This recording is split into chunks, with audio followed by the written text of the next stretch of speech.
Bismillahirrahmanirrahim. Khairukum wa khairukum bittakhir wa khairukum bittakhir al-Islam al-Islam salam musul salam kita wa sallam alaihi wasallam. Assalamualaikum warahmatullahi wabarakatuh. Yang terhormat Kasih Binadi Lapas Kasih yang kami sebut oleh Mazim Bapak Kasih Nado serta hukum yang kami hormati dan muliakan Ustaz Bapak Khalil Al-Khatib serta hadirin Islam yang kami hormati Ketua Harian Barang Tanur Masjid beserta pengurusnya serta hadirin jamaah Masjid At-Taubah yang insyaallah dimuliakan oleh Allah Subhanahu wa taala. Pada saat hari ini kita berkumpul dalam rangka menjalankan kegiatan ceramah agama yang merupakan salah satu program pembinaan bagi warga binaan kemasyarakatan di Lapas Keseluruhan Gorontalo. Mari kita buka kegiatan ceramah agama pada saat hari ini dengan sama-sama melafazkan basmalah. Bismillahirrahmanirrahim. Acara pertama Walau Ilahi yang akan dibawakan oleh rekan kita Debbie Puyadi Sugih. Kepada beliau dipersilakan. A'udzu billahi minasy syaithanir rajim.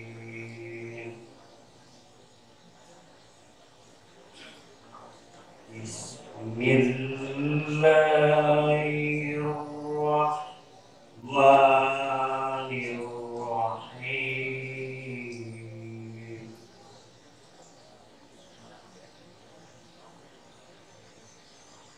Wa likulli wijhatun huwa muwalliha fastabiqul khairat.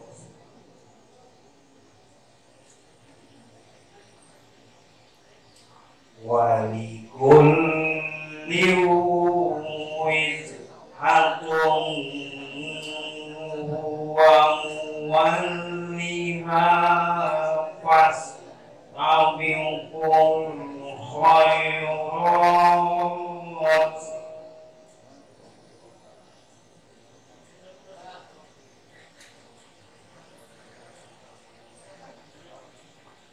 Aynama takunu ya'tibikumullahu jami'an.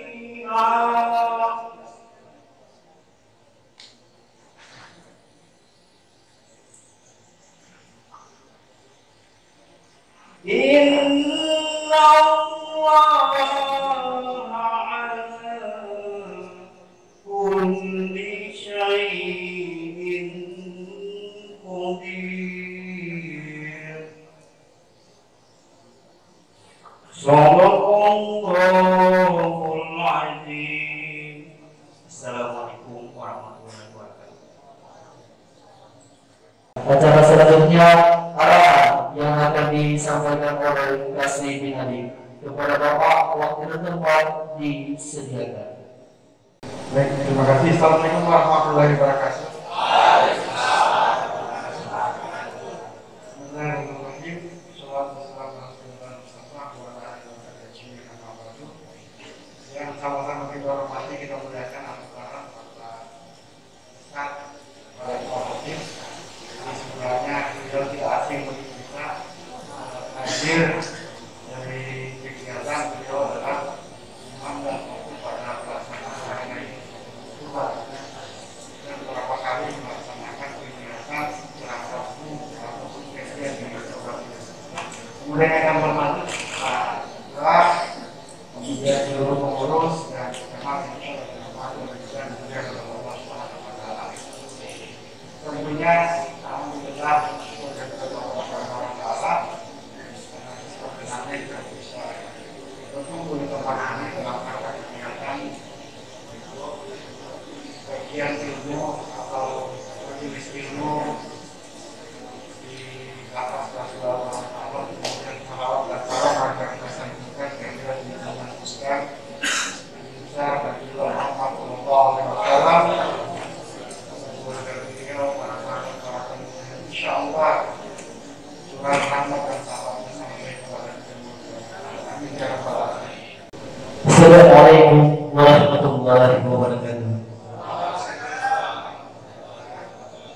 Alhamdulillah, alhamdulillah wassalatu wassalamu ala asrafil anbiya'i wal mursalin wa ala alihi washabihi ajma'in. Amma ba'd. Pertama-tama marilah kita panjatkan puja dan puji syukur kehadirat Allah Subhanahu wa taala, karena atas izin dan kuasa-Nya lah kita bisa berkumpul bersama di tempat yang berbarakah ini. Salawat serta salam meminta pula kita kepada junjungan kita, yaitu baginda Nabi Muhammad sallallahu alaihi wasallam, kepada sahabatnya, keluarganya, tabi'innya. Insyaallah syafaat dan curahan rahmat beliau akan sampai kepada kita umatnya. Amin ya rabbal alamin. Yang terhormat Bapak Kasih Binadik Lapas Nusa Gorontalo, Bapak Kasih Nada Sarjana Hukum yang kami muliakan, Bapak Ustaz Fadiyat Al-Hadid STHI dan Bapak Kepala Badan Takmir Masjid Al-Tawad, dan para hadirin jamaah Masjid Al-Tawad yang insyaallah sama-sama kita dirahmati Allah Subhanahu wa taala. Ada pula pun singkat yang saya bawakan pada sore hari ini yang bertemakan sebab hidup dan matinya hati. Sebab hidup dan matinya hati. Hadirin yang dimuliakan Allah Subhanahu wa taala, ketahuilah sesungguhnya hati yang hidup dan bersinar adalah kunci utama segala kebahagiaan, sedangkan hati yang mati dan gelap adalah sumber dari kebinasaan. Rasulullah SAW pernah bersabda, "Ala wa inna fil jasad mudghatan idza suluhat jasad kulluhu wa idza fasadat jasad kulluhu ala wahya kullu." Yang artinya, ketahuilah sesungguhnya dalam tubuh ada sepotong daging. Jika ia baik, maka seluruh tubuh pun akan menjadi baik. Jika ia rusak, maka seluruh tubuh akan menjadi rusak. Ketahuilah, itulah hati. Hadirin yang dimuliakan Allah Subhanahu wa taala, ada salah seorang pemuka ulama tabi'in pernah ditanya tentang firman Allah, "Uni astajib lakum, berdoalah kepadaku, niscaya aku berkenankan bagimu." Quran surat Kafir ayat 60. Mereka berkata, "Sesungguhnya kami telah berdoa kepadanya, tetapi ia tidak mengabulkannya." Beliau menjawab, "Karena hati kalian telah mati oleh 10 perkara." Hadirin yang dimuliakan Allah Subhanahu wa taala, apa 10 perkara itu? Asbab bahwa mereka tidak dikabulkan Allah Subhanahu wa taala. Yang pertama, 1. Kalian mengenal Allah tetapi kalian tidak menunaikan hak-haknya. Kedua, kalian membaca Al-Quran tetapi kalian tidak mengamalkannya. Ketiga, kalian mengaku memusuhi setan tetapi kalian menurutinya. Keempat, kalian mengaku mencintai Rasulullah SAW tetapi kalian tinggalkan sunnah-sunnahnya. Kelima, kalian mengaku menginginkan surga tetapi kalian tidak berbuat untuknya. Keenam, kalian mengaku takut kepada neraka tetapi kalian tak henti-henti berbuat dosa. Ketujuh, kalian mengaku bahwa kematian itu adalah nyata tetapi kalian tidak mempersiapkannya. Kedelapan, kalian sibuk mencari aib orang lain tetapi kalian tidak menghiraukan aib diri kalian sendiri. Kesembilan, kalian memakan rezeki Allah tetapi kalian tidak mensyukurinya.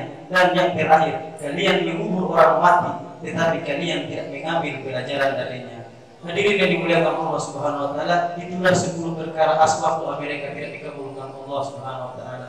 Dan ada pula hati yang hidup bersinar adalah hati yang penuh keimanan, keagungan dan cinta kepada Allah. Dan apabila ia mendengarkan asma Allah disebut, gemetarlah hatinya. Dan apabila ayat-ayat yang didengarkan, bertambahlah keimanannya dan selalu menjalankan perintahnya dan menjauhi segala larangannya.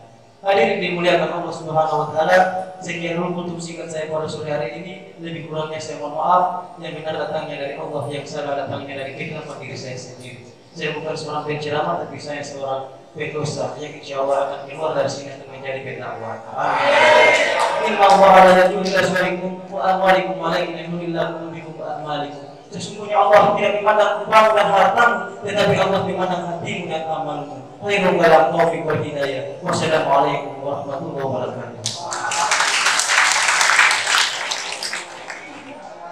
Waalaikumsalam warahmatullahi wabarakatuh. Hadirin jemaah Masjid Al-Tawad insyaallah yang dari Allah Subhanahu wa taala. Kita masuk ke acara inti, yakni ceramah agama yang akan disampaikan oleh Ustaz Al-Mukarram Bapak Fadiyat Al-Khatib Sarjana Islam. Kepada Bapak moderator disediakan.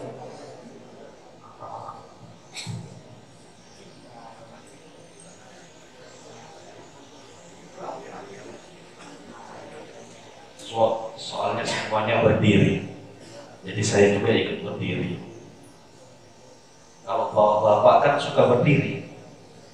Kalau ibu-ibu mungkin suka duduk dan lain sebagainya. Betul begitu bapak-bapak? Bismillahirrahmanirrahim. Assalamualaikum warahmatullahi wabarakatuh. Alhamdulillahirabbil alamin. Wa bihi nasta'inu ala umuri dunya waddin. Wassalatu wassalamu ala asrofil anbiya'i wal mursalin wa ala alihi wa sahbihi ajma'in. Allahumma sholli ala sayyidina Muhammad wa ala alihi wa sahbihi wa barik wasallam. Yang kami hormati Kepala Lapas kelas 2A Gorontalo yang diwakili oleh Bapak Kasih Binadik.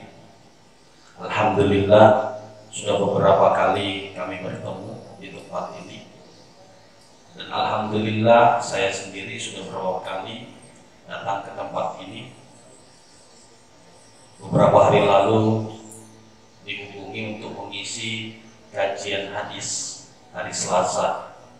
Insya Allah kalau kita diberi umur panjang oleh Allah Subhanahu wa Ta'ala, kita bisa mengamalkan ilmunya kita di sini terkait dengan hadis, ulumul hadis, salah satu ilmu penting tentang Islam.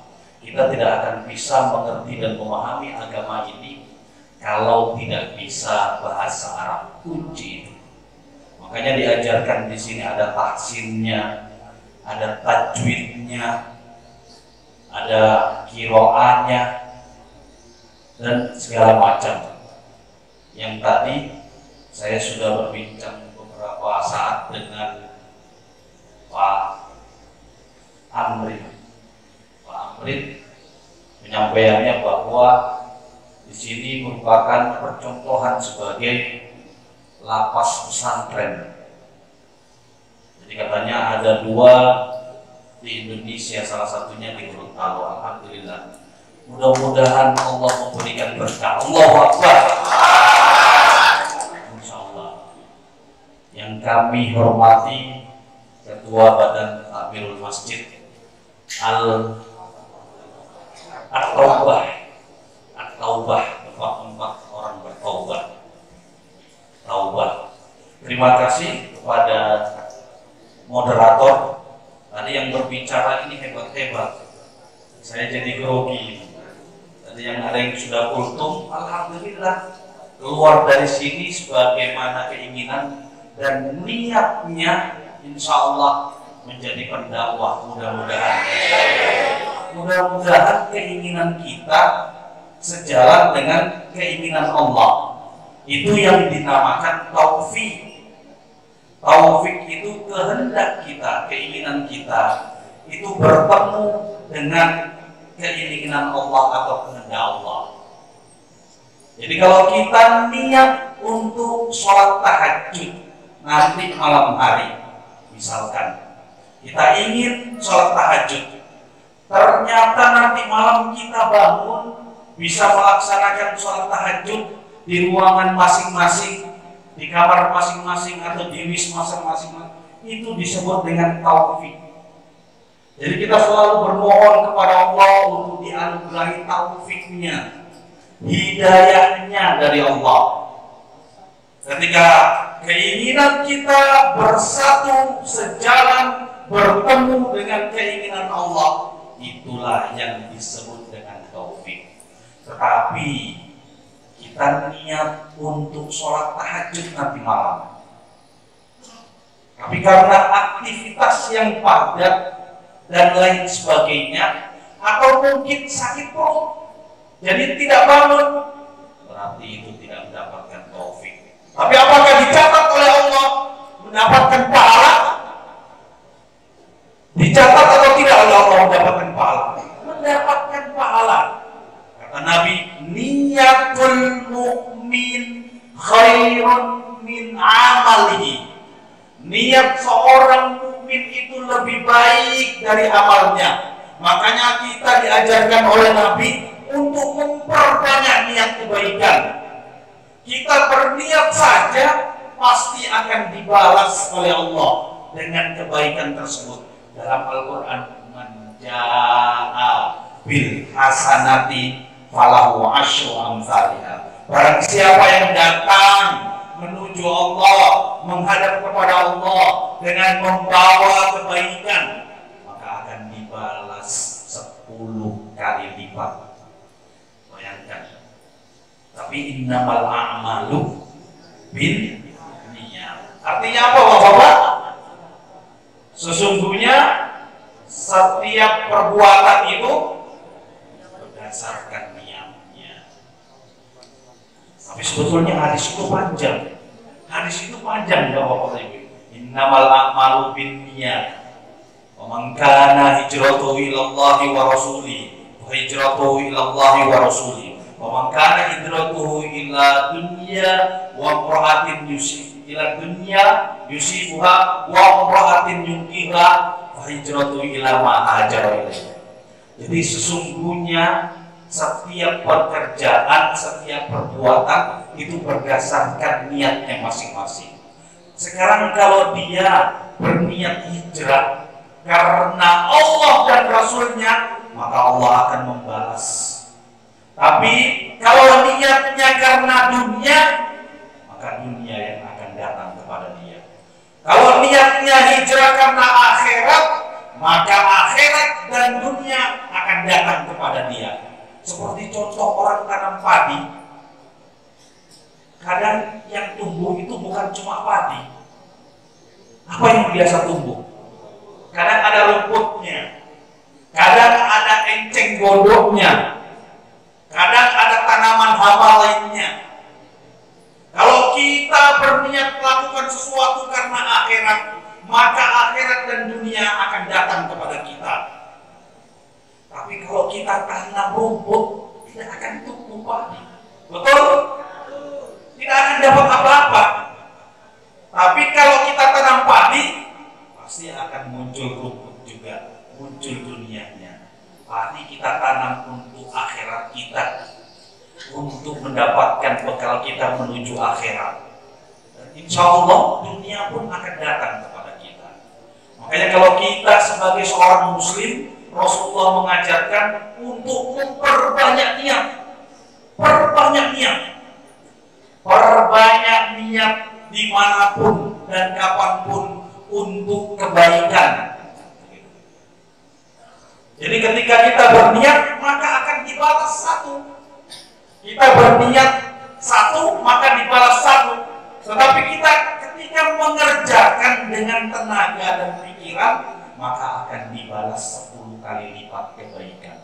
Tapi kalau kita berniat bersedekah, berniat dengan harta, maka dibalas dengan 700 kali lipat.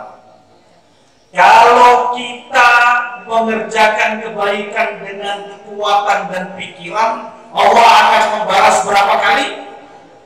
10 kali. Kalau dengan harta, maka Allah akan membalas berapa kali?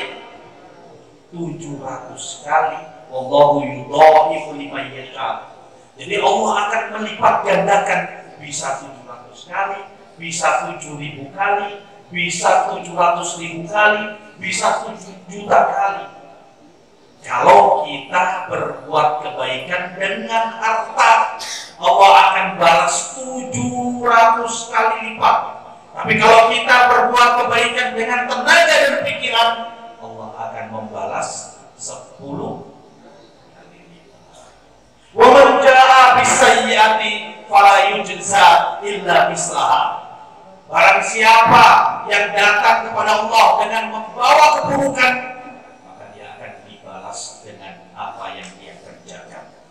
Kalau dia dengan kebaikan, maka dibalas 10 kali lipat. Tapi kalau hanya niat saja, maka akan dibalas sesuai dengan apa yang dia kerjakan. Kita niat sholat sunnah, dibalas oleh Allah, diberi ganjaran. Kita niat membaca Al-Quran, dibalas oleh Allah, diberi ganjaran oleh Allah. Kita niat hadir di sini itu sudah diampuni oleh Allah. Malaikat di langit itu akan berdoa, "Kumu maghfuran." Jadi ketika kita hadir di tempat ini, nanti insya Allah bubar dari tempat ini, malaikat akan mendoakan kita diampuni dosa-dosa kita. Amin. Diampuni dosa-dosa kita, jangan khawatir. Tapi kalau pahalanya berbeda, pahala yang didapatkan tiap orang berbeda berdasarkan niat. Tadi mungkin dari wisma, dari kamar kita datang ke sini hanya karena absen. Misalkan hanya karena absen, pinjer ya, absennya pinjer. Maka pahala yang didapat ya sudah cuma sebatas absen. Kita datang ke sini mungkin karena perintah. Jadi pahala yang didapatkan hanya sebatas perintah tersebut. Kita datang ke sini mungkin kakinya keseleo, mungkin patah, mungkin sakit perut, mungkin pusing. Tetapi dengan niat ikhlas dia karena Allah datang ke sini, duduk di majelis ini, maka pahalanya yang didapatkan lebih besar. MC tadi dengan mungkin yang ceramah sama-sama diampuni dosanya, tetapi pahalanya yang didapatkan berbeda. Jadi mungkin di sini ada 200 ini ya, 300 atau 200 orang yang hadir di sini. Ini berbeda kadar pahalanya berdasarkan niatnya masing-masing. Tapi semuanya kita pasti diampuni oleh Allah Subhanahu wa Ta'ala.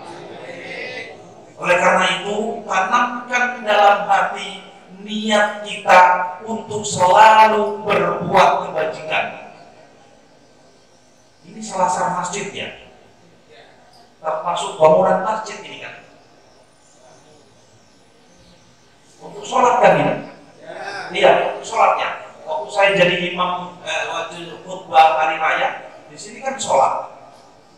Innama dalam Al-Quran, innama ya'muru masajidallahi man amana billahi wal yawmil akhir wa aqamas sholat wa atas zakat wa lam yakhsha illallah fa ulaika humul muhtadun. Orang-orang yang memakmurkan masjid, yang memakmurkan masjid itu orang yang beriman kepada Allah dan hari akhir. Memakmurkan itu apa? Datang ke masjid, melangkahkan kaki. Ini biar selasarnya, tetapi tempat ibadah. Kata Nabi, khairul ardi, khairul biladi, ahabbu ilallah masajiduha. Sebaik-baik tempat yang dicintai oleh Allah adalah masjidnya, tempat sujudnya, rumah Allahnya. Jadi kalau kita berjalan dari kamar, berjalan dari wisma ke sini, dihitung langkah kaki kanan diampuni dosa, langkah kaki kiri diangkat derajat. Apalagi kalau berjalan putar-putar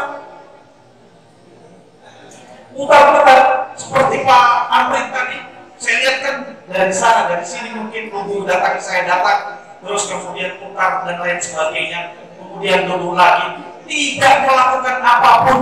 Hadis Nabi mengatakan, barang siapa yang masuk ke masjid tidak melakukan apapun, cuma duduk saja, diam atau ngobrol seperti yang lainnya, maka dia mendapatkan 10 kebaikan.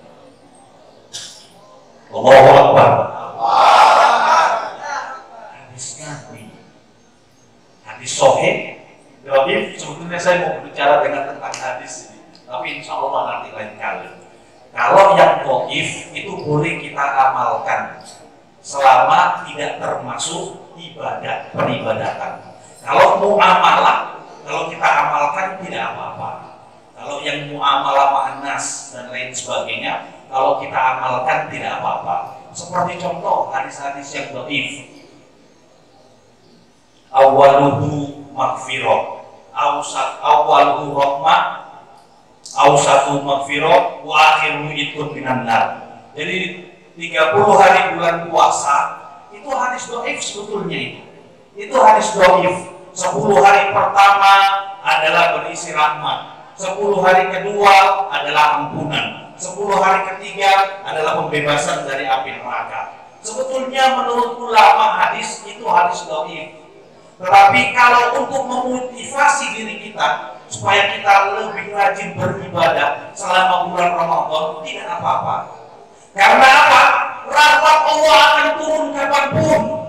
Ampunan Allah akan turun dimanapun saja. Pembebasan api neraka oleh Allah kepada kita itu kapanpun terbuka. Tidak dibatasi di bulan Ramadan, tidak dibatasi di bulan Muharram dan lain sebagainya. Jadi kalau untuk motivasi kita beribadah, itu boleh kita melakukan hal tersebut. Jadi bapak-bapak, ketika kita melangkahkan kaki dari kamar, dari wisma menuju ke tempat ini, tidak melakukan apapun, langkah kaki kanan kita diampuni dosa, langkah kaki kiri kita diangkat derajat. Bayangkan kalau 20 langkah kaki kanan, 20 langkah kaki kiri. Apalagi kalau kita putar-putar dulu, keliling ini lapangan dan lain sebagainya, sampai 10 kali. Bayangkan setelah itu masuk ke sini, sholat sunnah tahiyatul masjid 2 rakaat. Makanya saya tanya tadi, ada kegiatan di masjid, masih ada zikir. Sholat sunnah itu dapat pahala lagi, bapak-bapak dan ibu-ibu. Diampuni dosa-dosa kita dan lain sebagainya. Oh, tidak ada ibu-ibu, mohon maaf ya. Tidak ada ibu-ibu. Oh, ada ibu, mohon maaf ibu. Ya. Ibu satu berarti ya. Bapak sekian banyak sama ibu satu. Kita hadir di sini, di tempat ini melaksanakan pertemuan yang merupakan taufik dari Allah, sehingga kita bisa hadir di tempat ini mendengarkan halaqah dan pertemuan ini. Duduk di masjid, selama dia duduk di masjid, maka akan ada datang 2 malaikat. Dia duduk di masjid berzikir setelah sholat 5 waktu ataupun sholat tahiyatul masjid, sholat sunnah dan lain sebagainya. Kemudian dia duduk di sini, duduk diam tenang selama dia tidak melakukan 3 hal. Apa itu 3 hal? Dia tidak buang air, maksudnya tidak membatalkan wudunya. Kemudian dia tidak ngobrol kanan kiri, kecuali ngobrol untuk halaqah, kecuali ngobrol untuk berzikir. Kemudian dia tidak keluar dari masjid, maka Allah akan utus kepada dirinya 2 malaikat. Satu malaikat berdoa Allahumma ighfir lahu, satu malaikat berdoa Allahumma arhamhu. Ya Allah ampuni dosanya, ya Allah rahmati dia, ya Allah ampuni dosanya. 2 malaikat ada di sini mendoakan kita, bapak-bapak dan ibu-ibu. Itu di masjid.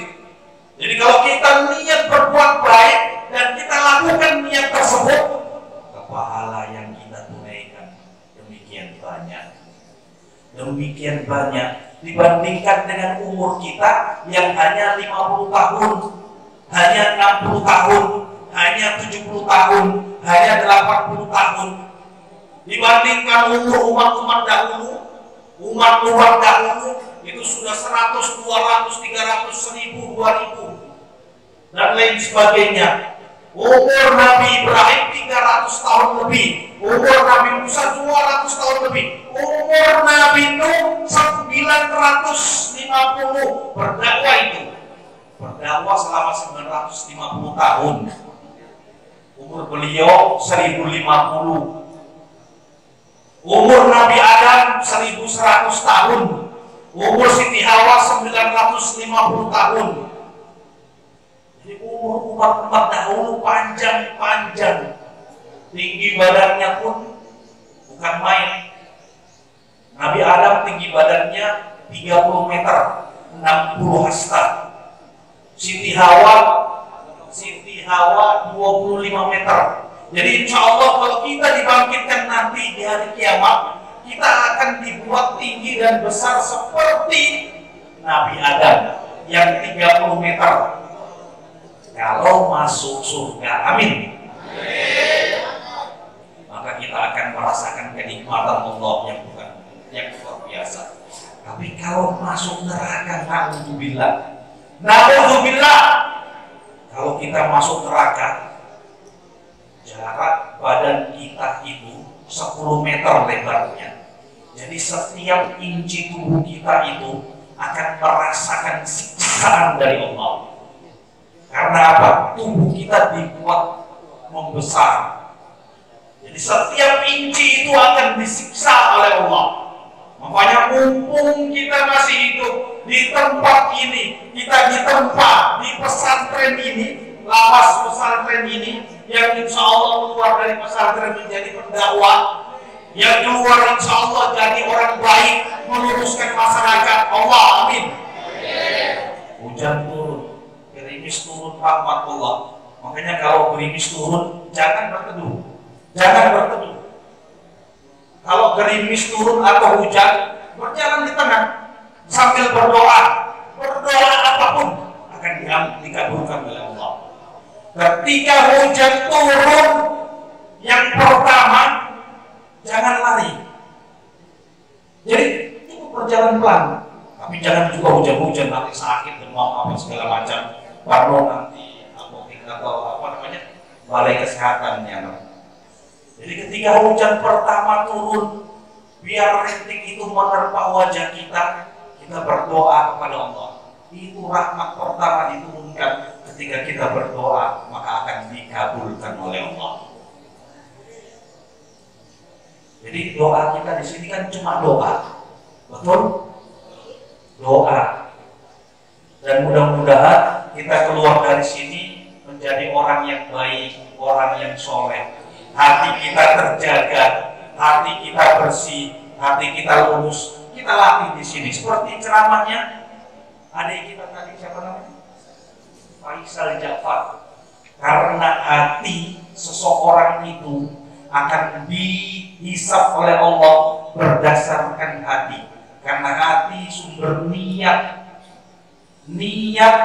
dan tujuan dari hidup ini hatinya tersebut.